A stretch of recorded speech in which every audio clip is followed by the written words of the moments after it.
हम कर्सी पढ़ रहे थे और कर्सी में कर्सी के प्रकार है।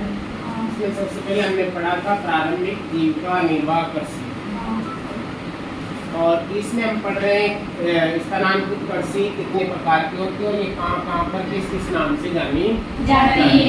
तो सबसे पहले हमने पढ़ा था इसको कि उत्तरी पूर्वी राज्यों असम, मेघालय, मिजोरम और नागालैंड, 4 राज्यों में से किस नाम से जाना जाता है? झूम के नाम से। किसके नाम से? झूम के नाम से। मणिपुर में पामलू, और छत्तीसगढ़ के बस्तर जिले और अंडमान निकोबार द्वीप समूह में से दीपा के नाम से जाना जाता है दीपा। झूम कर्तन धन प्रणाली कर्सी को मेक्सिको और मध्य अमेरिका में मिल्पा के नाम से जाना जाता है। किस नाम से? झूम का मतलब समझ में आया? स्थानांतरित कर्सी। कौन सी कर्सी? जो जगह की जाती है, यानी कहीं एक स्थान पर जंगल को साफ किया, वहाँ खेती प्रारंभ की, और जब उसकी उपजाऊपन क्षमता घट जाती है तो वो लोग क्या करते हैं, दूसरे स्थान पर खेती के लिए जगह तैयार कर लेते हैं। तो इसे कहा जाता है स्थानांतरित कृषि। पर इसी स्थानांतरित कृषि को अलग अलग राज्य में, अलग अलग देशों में अलग अलग नामों से जाना जाता है। अब यहाँ हमारे पास नाम क्या है? झूम। झूम का मतलब स्थानांतरित कृषि। झूम तो कहाँ कहा जाता है इसे? 4 राज्यों में, असम, मेघालय, नागालैंड। कहने का मतलब ये स्थानांतरित कृषि है, और इसी स्थानांतरित कृषि को मेक्सिको सिटी, मेक्सिको और अमेरिका, मध्य अमेरिका, अमेरिका नहीं मध्य अमेरिका में मिल्पा के नाम से, वेनेजुएला में ओनोको के नाम से जाना जाता है। किस नाम से जाना जाता है? और ब्राजील में रोका के नाम से। नाम याद रखना आपको, है ना। मध्य अफ्रीका में मसोले, इंडोनेशिया में लदान और वियतनाम में रे के नाम से जाना जाता है। आई बात समझ में? ये विभिन्न देशों में, अलग अलग देशों में इस स्थानांतरित कृषि को अलग अलग नामों से जाना जाता है। मेक्सिको और मध्य अमेरिका में मिल्पा के नाम से, मेक्सिको और मध्य, देखो म और म, और नाम क्या है? मिल्पा। क्या नाम है? मिल्पा। हाँ, मेक्सिको और मध्य अमेरिका दोनों में म वर्ण आ रहा है, और मिल्पा में भी क्या आ रहा है? वेनेजुएला में कोलुको। देखो इसमें भी ऊ की मात्रा और इसमें भी ऊ की मात्रा। ऊ कौन सा? छोटा। वेनेजुएला और कोलुको, वेनेजुएला और कोलुको, यानी वेनेजुएला में कोलुको के नाम से जाना जाता है, ब्राजील में रोका के नाम से जाना जाता है, मध्य अफ्रीका में मसोले और इंडोनेशिया में लदान और वियतनाम में रे के नाम से इस स्थानांतरित कृषि को जाना जाता है। भारत में भी ये प्रारंभिक किस्म की खेती अनेक नामों से जानी जाती है। ये क्या है? जीविका निर्वाह कृषि, प्रारंभिक जीविका निर्वाह कृषि अर्थात स्थानांतरित कृषि, और इसे भारत में भी अलग अलग नामों से जाना जाता है। जैसे मध्य प्रदेश में बेबर या फिर गैया कृषि, बेबर या गैया कृषि। कहाँ पर? मध्य प्रदेश तो प्रांत है हमारे भारत का, एमपी, वहाँ पर इसे बेबर या गैया के नाम से जाना जाता है। आंध्र प्रदेश में कोडू, किस नाम से? कोडू, अथवा पेंडा। ओडिशा में पामाडागी या कोमान, किसान नहीं कोमान या बरिगा के नाम से, और पश्चिमी घाट में कुमारी। दक्षिण पूर्वी राजस्थान में वालरे या वाल्ट्रे के नाम से। राजस्थान का विशेषकर याद रखना आपको, क्योंकि हम राजस्थान से संबंधित है, और इसलिए आपको याद रखना है कि दक्षिण पूर्वी, दक्षिण और पूर्वी। देखिए आप दक्षिण पूर्वी किसे कहेंगे हम, है ना? हमारा पूर्व का हिस्सा ये हमारा, ये दक्षिण है ना। क्या पढ़ रहे हम? दक्षिण पूर्वी क्षेत्र में इसे वालरे या वाल्ट्रे के नाम से, ये क्षेत्र है, ये पूर्वी और ये दक्षिणी क्षेत्र में। हिमालय क्षेत्र में इसे, हिमालय जो प्रांत है वहाँ पर इसे हिल के नाम से, और झारखंड में पूर्वा और उत्तरी पूर्वी जो प्रदेश है उनमें झूम आदि के नाम से जाना जाता है। ये स्थानांतरित कृषि के विभिन्न नाम है जो आपको ध्यान रखना है, बिल्कुल याद करना है। मानिए आपके एक क्वेश्चन यहाँ से निश्चित है कि आपके आएगा।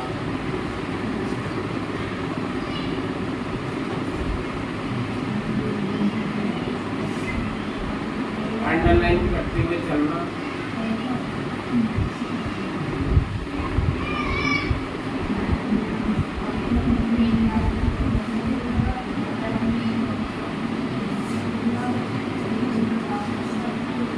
देखिए आगे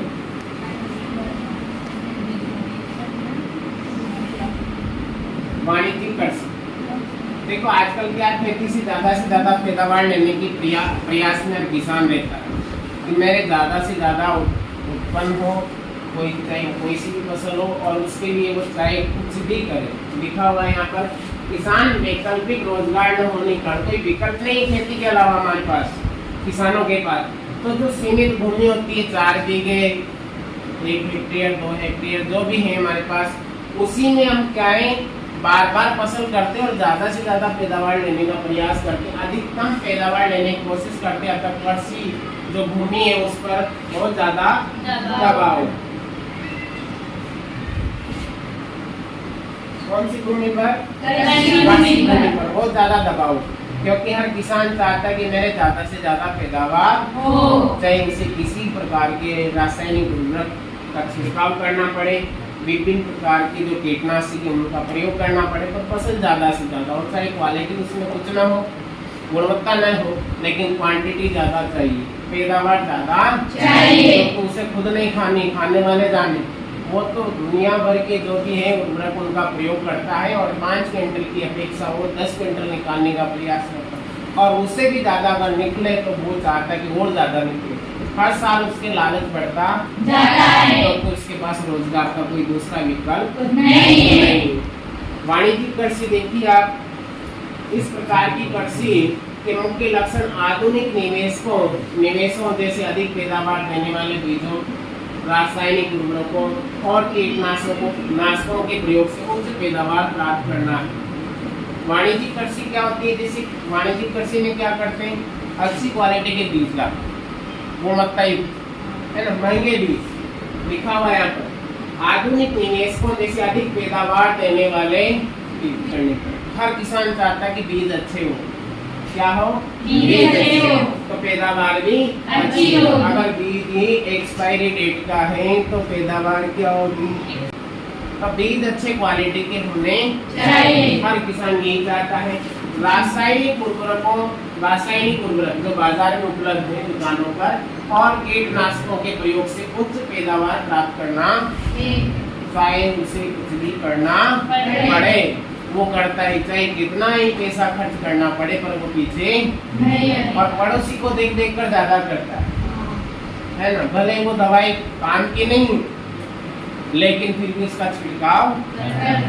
और आजकल इसी कारण हमारी जो खेती उसकी उपजाऊपन क्षमता घटती, हर फसल बिना रासायनिक उर्वरकों की आगे ग्रोथ नहीं करती, बढ़ती नहीं। कृषि के वाणिज्यीकरण का स्तर विभिन्न प्रदेशों में अलग अलग है। उदाहरण के लिए हरियाणा और पंजाब में चावल वाणिज्य की एक फसल है, परंतु ओडिशा में ये एक जीविका फसल है। वाणिज्य का मतलब होता है जिसका व्यापार हम करते हैं, जिसको बेचते बहुत अधिक मात्रा में करते हैं, वो व्यापारिक दृष्टि से होता है। जो सीमित मात्रा में करते हैं वो केवल जीविका या जीवन निर्वाह के लिए बोई जाती है। आज हम सोयाबीन की फसल कर रहे वाणिज्यिक फसल। रींझा असम में टीकू के बाहरी क्षेत्र में अपने परिवार के साथ एक गांव में रहती हूँ। अपने परिवार के सदस्यों द्वारा एक भूमि के टुकड़े पर उनकी वनस्पति को काटकर व जलाकर साफ करते देखकर आनंद का अनुभव करती हैं। ये प्राय परिवार के सदस्यों के साथ बांस के नाले द्वारा झरने से पानी लाकर अपने खेत को सिंचित करने में सहायता कर रही है। वह अपने परिस्थान से लगा हुआ छोटे बच्चे 5 साल का 6 साल का या 8 साल का, तो उस बालिका को क्या है कि अपने परिस्थान से जहाँ पर वो उसके पिताजी या उसके परिवार जो खेती कर रहा है उससे लगा, वो सबको हो जाता है। देखो अपने घर परिवार से खेतों से उस स्थान से लगा होता है, लेकिन उस बालिका को ये पता नहीं है कि हमारे इस खेत की जो उपजाऊपन क्षमता वो घट रही है और अगले आने वाले 1 साल में या 2 साल में हमें ये स्थान छोड़कर दूसरे नए स्थान पर जाना पड़ेगा। हमारा तो घर स्थायी है, हमें कहीं नहीं जाना, हमारी जमीन जायदाद स्थायी है, हमें कहीं छोड़कर नहीं जाना। लेकिन जो घुमक्कड़ प्रजाति के लोग होते हैं, जो आदिवासी हैं, जिनका केवल पेट पालन उद्देश्य होता है, उनके पास रोजगार के साधन नहीं है, उनको कल का पता नहीं होता कि आज यहाँ तो कल कहाँ होंगे, क्योंकि उनका अपना कुछ नहीं होता, प्रकृति के ऊपर निर्भर है। जंगल में रहते हैं और जो फॉरेस्ट डिपार्टमेंट की जो जमीन होती है वही पर वो खेती करते हैं और जिस दिन उनको वहाँ से निकाल दिया जाता है या उस जगह अच्छी पैदावार नहीं होती तो स्थान बदल जाए। तो इस प्रकार से बच्चों को क्या है धीरे धीरे लगाव हो जाता है। गहन जीविका कृषि के बारे में देखिए आप। इस प्रकार की कृषि हम प्रारंभिक जीविका निर्वाह कृषि पढ़ रहे और इसमें हमने स्थानांतरित कृषि, वाणिज्यिक कृषि और गहन जीविका कृषि यहाँ पर हम पहुंचे। इस प्रकार की कृषि उन क्षेत्रों में की जाती है जहाँ भूमि पर जनसंख्या का दबाव अधिक होता है। जनसंख्या ज्यादा है और जमीन खेती कृषि की जो जमीन है वो कम है, तो फिर वहाँ गहन कृषि की जाती है, जीविका कृषि की। ये श्रम गहन कहती है जहाँ अधिक उत्पादन के लिए अधिक मात्रा में जैव रासायनिक निवेशों और सिंचाई का प्रयोग किया जाता है। भूस्वामित्व में विरासत के अधिकार के कारण पीढ़ी दर पीढ़ी जोतों का आकार छोटा और अलाभप्रद होता जा।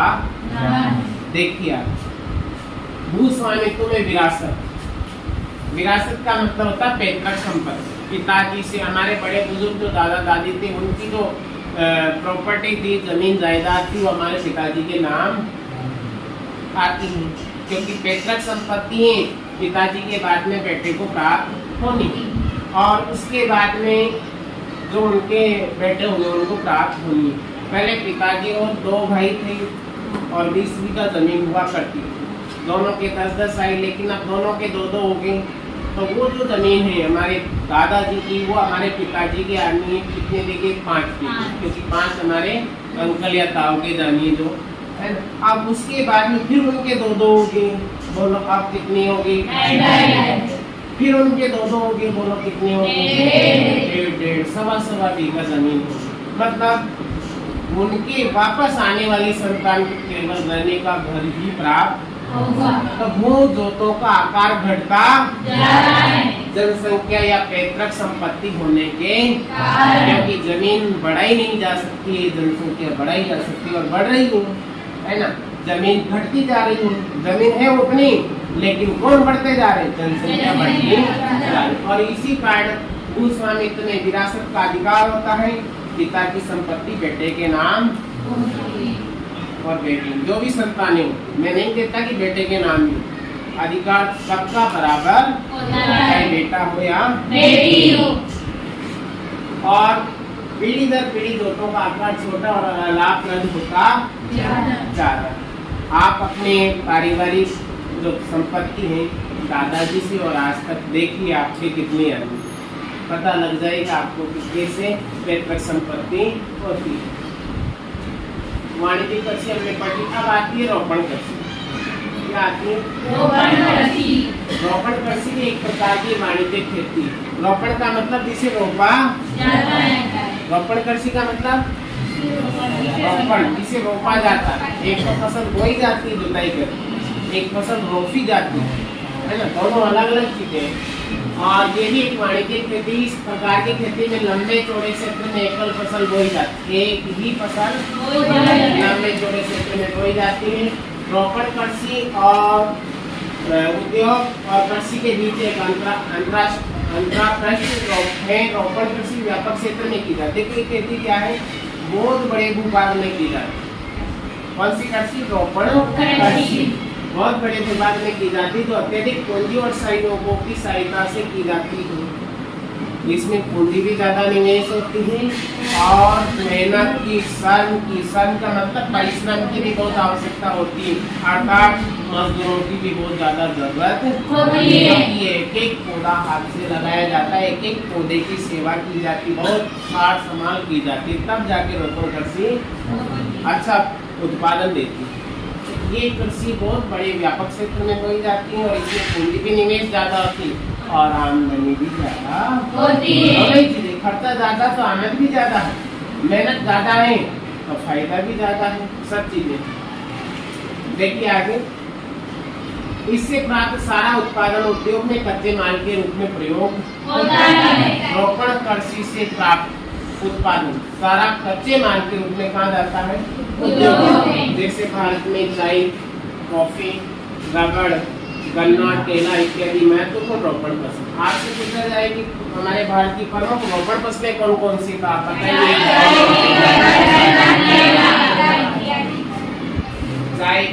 रबड़, गन्ना केला। और केला, ये रोपण कृषि के क्षेत्र में आते हैं, अर्थात इनको रोपा जाता है। अब आप केले को कहेंगे कि केले को किसे रोपा जाता है? बिल्कुल रोपा जाता है। केले के पौधे को केले में से लेकर दूसरी जगह लगा तो लग जाता है। रोपण कृषि, उसमें जड़ें होती, तंतु होते हैं। चाय भी ऐसा ही पौधा है, कॉफी भी ऐसा ही है। रबड़ देखिए, आपने कभी सुना नहीं होगा कि रबड़ की खेती होती है। आप ये सोचते होंगे कि रबड़ तो शायद कोई खनन से निकलता ना। रबड़ एक कृषि है, रबड़ के पौधे होते हैं, उनसे रबड़ गोंद के रूप में प्राप्त होता है, उससे रबड़ बनता है। संभव नहीं, ये कच्चा माल उद्योगों में जाता है और फिर वहाँ रबड़ तैयार होता है। चाय की ये पत्तियां होती है, जो हम चाय पीते नहीं, ये सीधी नहीं कि तोड़ के ला उद्योग में जाती है और वहाँ तैयार होती है। कॉफी भी ऐसा ही है। गन्ना भी उद्योग में जाता है, बदले में कल मैंने आपको बताया था गुड़ है ना, चीनी में प्राप्त होती है। और ऐसे भी गन्ना में काम। केला है, ये भी उद्योग में जाता, पकता है ना। उसके बाद केला सीधा भी काम ले सकते हो, लेकिन स्वादिष्ट जो है उसमें अंतर होता है स्वाद में, तो खराब होने से बचाया जाता है। सीधा काम लोगे तो आप पकने के बाद आज ले लो, कल बचेगा नहीं। लेकिन उद्योग में जाके इसे कोल्ड स्टोरेज में रखा जाता है, जिससे महीनों तक इसे काम में लिया जाता है। सालों तक। मैं तो कहता हूँ आपको, जब इसका मौसम नहीं होता तब भी केला में मिलता। कहाँ से मिलता? फसल के समय ही होती है, और वही अच्छा स्वादिष्ट स्वाद होता है उसमें। लेकिन असमय की गई फसल या असमय जो फल हम खा रहे हैं वो हमारे स्वास्थ्य के लिए अनुकूल नहीं है। लेकिन ये कि हमारी आदत, टमाटर देखिए आप, मौसम में आता तो अच्छा लगता है। 12 महीने टमाटर खा रहे, टमाटर का स्वाद ही जीभ से गया, बोलो गया नहीं गया? हर चीज का जो आप रोजाना उपयोग में लोगे उसका स्वाद वैसा नहीं है। असम और उत्तरी बंगाल में चाय, कर्नाटक में कॉफी। देखिए एक बालक कल पूछ रहा था सच्चाई कौन है ना? असम और उत्तरी बंगाल, बंगाल का भी उत्तरी हिस्सा, पूरे बंगाल में नहीं। चाय, ये मुख्य क्षेत्र है जहाँ पर ज्यादातर होती है, होने में तो सब जगह होती है ना, लेकिन ज्यादातर मात्रा में जो चाय उत्पादित होती है वो इन राज्यों में होती है, मुख्य क्षेत्र, ठीक है ना। कर्नाटक में कॉफी वहाँ की मुख्य रोपण फसल है, जो कि रोपण कृषि में उत्पादन बिक्री के लिए होता है। किसके लिए होता है? बिक्री के लिए। हमारी बात समझ में, भारत के दक्षिण भाग में केले की रोपण करते हैं। अब केला कहाँ होता है? हाँ, दक्षिणी भारत में ज्यादा होता है। तमिलनाडु, आंध्र प्रदेश, कृषि जो कर्नाटक के ये जो राज्य है वहाँ रोपण कृषि ज्यादा, केले की खेती ज्यादा होती है। आम और केले, आम की तो और जगह भी होती है, लेकिन केला ज्यादातर दक्षिण भारत में होता है। ठीक है। और रोपण कृषि में उत्पादन किस लिए किया जाता है? बिक्री के लिए। किसके लिए? बिक्री के लिए। इसलिए इसके विकास में परिवहन और संचार साधन से संबंधित उद्योग और बाजार महत्वपूर्ण योगदान देते हैं। किसमें? रोपण कृषि। रोपण जो कृषि है, रोपण जो खेती है वो उत्पादन केवल और केवल बिक्री के लिए किया जाता है, और इसमें और भी रोजगार मिलते हैं लोगों को। जैसे परिवहन, आवागमन के साधन, केले को वहाँ से लाना, बाजार में बेचना, वहाँ से आम लोगों तक, बाजार तक पहुँचाना, तो उसके लिए परिवहन की आवश्यकता है। तो इसमें कितने लोग लगे हुए हैं जब दक्षिणी भारत से केला आपके घर में आ रहा है। ये थोड़ी आगे वहाँ से उड़ के, उसमें बीच में कितने लोग काम कर रहे हैं। केला पैदा करने वाला अलग है, वहाँ से उसको किसी गाड़ी में रखने वाला अलग है, वहाँ से लाने वाला अलग है, उसको कोल्ड स्टोरेज में पकाने वाला अलग है, वहाँ से होलसेल जो होता है, होलसेलर जो होता है वो वहाँ से खरीद के लाता है, फिर उससे हमारे ठेले वाला खरीदता है, ठेले वाले से हम खरीदते हैं, तब जाके वो घर में फिर भी लाने वाला नहीं खाता। पिताजी खाते हैं? इतनी मेहनत के बाद में वो फल हमारे यहाँ की, इसमें कितने लोग जुड़े हुए हैं, यानी आपके केला खाने से कितने का पेट पल रहा है। वो तो संचार संबंधित जो सेवा है। उद्योग और बाजार, उद्योग किससे संचालित हो रहे बोलो? अगर केला ना होता तो कोल्ड स्टोरेज होता नहीं होता। तो ये चीजें सब किससे संचालित है? रोपण कृषि से। यानी उद्योग में भी जो अन्य लोग काम कर रहे हैं उनको भी रोजगार मिल रहा है। किससे? वो केले की फसल कर रहे हैं, इसलिए केले के उद्योग में हम लोगों के अन्य लोगों को रोजगार प्राप्त हुआ। बाजार में तो बाजार कर रहा है, बेच रहा है, और अगर केला आता नहीं तो वो कैसे बेचे? तो कितने उद्योग जुड़े हुए। एक वस्तु से तो एक केले की बात कर रहे हैं, ऐसे ही अन्य जो फसलें हैं सब में। आप देखिए सस्य प्रारूप, फसल प्रारूप, ये बांस की खेती होती है, देखो आप बांस की भी खेती होती है ना। हम तो बांस को यूं समझते हैं, लेकिन बांस हमारे अनेक क्षेत्रों में ऐसे लोगों को रोजगार देते हैं, उत्पादन देते हैं, काफी पूंजी देते हैं, और उन लोगों का यही बिजनेस बांस लगाना, उसको बेचना, विक्रय करना। तो बांस की खेती ये राजस्थान की सबसे लंबी घास है। घास क्या है? घास क्या है? अब आप कहोगे ये तो पौधा है, इतना मोटा होता घास तो ऐसी होता है। ये घास ही है राजस्थान की, ये सब डिकेशन आता है इससे, है ना। कि ये सबसे लंबी घास है। हाँ, आपसे पूछते कि सबसे लंबी घास घास के रूप में इसे जाना जाता है। फसल तो हम कह नहीं सकते। सस्य प्रारूप, आगे देखिए, आपने भारतीय भौतिक विविधता और संस्कृतियों की बहुलताओं के संबंध में अध्ययन किया। बोलो किया नहीं किया? भारत की अब संपूर्ण स्थान पर एक जैसा है? बोलो हाँ या ना? नहीं। भारत का जो धरातलीय बनावट है, भौतिक जो परिस्थितियां हैं, जो संस्कृति हैं, वो अलग अलग है। भौतिक विविधता का मतलब होता है धरातलीय बनावट, वातावरण, संस्कृति यानी रहन सहन, रीति रिवाज, परंपराएं, बोली, भाषा, ये सब हमारे पूरे भारत में अलग अलग स्थानों पर अलग अलग है। बोलो है या नहीं? ये देश में कृषि पद्धतियों और सस्य प्रारूपों में प्रतिबिंबित। अब कहाँ पर किस प्रकार की कृषि की जाती है? वहाँ देशी आवश्यकता है, देशी कृषि वहाँ की जाती है। वहाँ की बनावट कैसी है, धरातलीय बनावट, वहाँ का वातावरण कैसा है। हम सोचे हमारे यहाँ केले की खेती क्यों नहीं होती? क्योंकि यहाँ हमारे यहाँ ऐसी भौतिक सुविधाएं उस पौधे को नहीं मिलती, इसलिए वो केला उत्पादित नहीं करता, है ना। हमारे यहाँ अनाज बहुत होता है, गेहूँ, खाद्यान्न, लेकिन कुछ राज्य ऐसे हैं, असम, पश्चिम बंगाल, वहाँ गेहूँ की खेती इतनी सफल नहीं है जितनी की हमारी।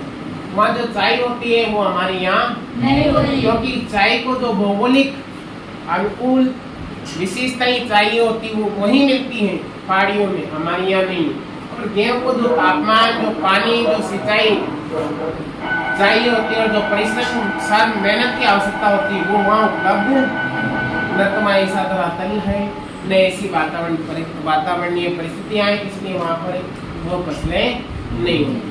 और इन्हीं फसलों के कारण अलग अलग स्थानों की जो संस्कृतियाँ हैं, जो भौगोलिक विविधताएं हैं, उन फसलों से परिलक्षित होती है, दिखाई देती। देखिए आप, इसलिए देश में बोई जाने वाली फसलों में अनेक प्रकार के खाद्यान्न, रेशे वाली फसलें, सब्जियां, फल, मसाले इत्यादि शामिल। भारत में 3 सस्य ऋतुएं, कितनी नोट करना, कितनी सस्य ऋतुएं हैं? 3 फसल प्रारूप है। सस्य का मतलब फसल, ऋतु का मतलब ऋतुएं, है ना।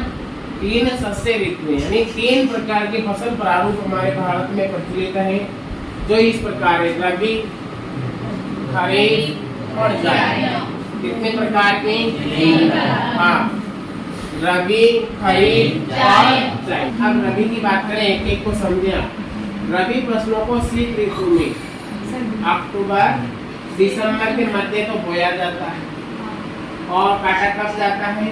ग्रीष्म ऋतु में अप्रैल से जून के मध्य काटा जाता है। ये होगी उनालू की फसल। कौन सी? रबी कौन सी होगी? अभी अब बस इतना सा बदलाव है जो हमने पहले दूसरे तरीके से पढ़ा था, ठीक है। अब इसमें क्या क्या आता है? गेहूं है, जौ है, मटर है, चना और सरसों, कुछ मुख्य रबी फसलें। आपको ध्यान रखना, मुख्य रबी फसलें कौन कौन सी है? तो गेहूं, जौ, मटर, चना और सरसों। यदि भी ये फसलें देश के विस्तृत भाग में बोई जाती, बहुत बड़े भूभाग में बोई जाती, बहुत बड़े क्षेत्र में की जाती हैं, और उत्तर और पश्चिमी राज्य जैसे पंजाब, हरियाणा, हिमाचल प्रदेश, जम्मू कश्मीर, उत्तराखंड और उत्तर प्रदेश। देखिए आप, ये बहुत बड़े विस्तृत भूभाग में क्यों बोई जाती, क्योंकि इस समय सारे खेत खाली होते हैं जहाँ सिंचाई की सुविधा होती है। बरसात में कुछ खेत पहाड़ी होते हैं तो वहाँ पर पानी की व्यवस्था, सिंचाई की व्यवस्था। आज आप देखिए, तुलना कीजिए कि हमने बरसात में मक्का या कुछ ऐसी फसल ज्वार की जो पहाड़ी पर कर रखी है जहाँ पानी केवल वो बरसात के पानी पर निर्भर है। आने वाले समय में वो फसल नहीं बोई जाएगी।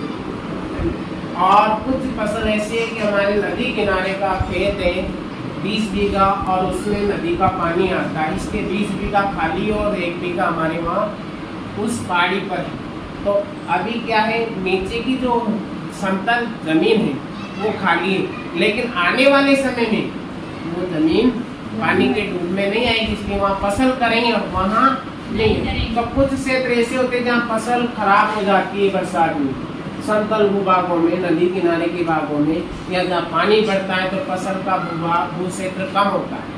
और जब बरसात निकल जाती है तो वो सारे क्षेत्र खाली हो जाता है और जहाँ सिंचाई की सुविधा वहाँ फसल बोई जाती है। उत्तर और उत्तरी पश्चिमी राज्य से जैसे पंजाब, हरियाणा, हिमाचल प्रदेश, जम्मू कश्मीर, उत्तराखंड और उत्तर प्रदेश गेहूं और अन्य रबी फसलों के उत्पादन के लिए महत्वपूर्ण राज्य हैं। कौन कौन से राज्य? गेहूं और अन्य रबी फसलों के लिए महत्वपूर्ण राज्य कौन कौन से? पंजाब, मुख्य राज्य हैं जहाँ पर फसल का ज्यादा क्षेत्र बोया शीत ऋतु में शीतोष्ण पश्चिमी विक्षोभों से होने वाली वर्षा इन फसलों के लिए अधिक उत्पादन में सहायक होती। देखिए आप, सबसे ज्यादा सहायक होती है ये,